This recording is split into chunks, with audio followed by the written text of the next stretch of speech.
Oui, tout à fait. Emmanuel Macron qui a eu le téléphone, qui a chauffé depuis ce matin. Il y a eu un échange avec Donald Trump et d'autres dirigeants européens. Et puis ensuite, un autre appel téléphonique uniquement avec les dirigeants européens. Et donc à la suite de ces différentes réunions, il y a donc eu un message de la part du chef de l'État sur ses réseaux sociaux. Voilà ce que dit Emmanuel Macron.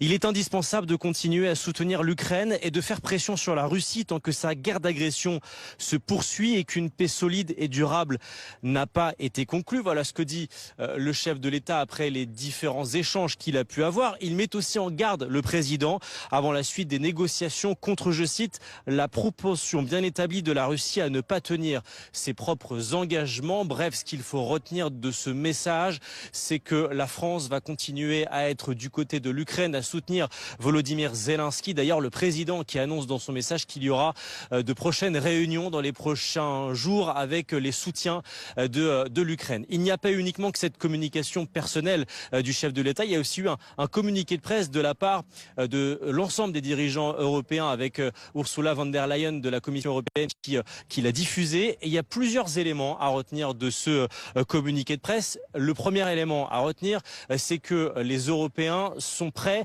à organiser une réunion trilatérale avec les Russes, les Ukrainiens et les Américains pour tenter de mettre fin à ce conflit en Ukraine. L'autre message à retenir de ce communiqué de presse commun, c'est que tant que les massacres continuent en Ukraine, les pays européens sont prêts à maintenir la pression sur la Russie.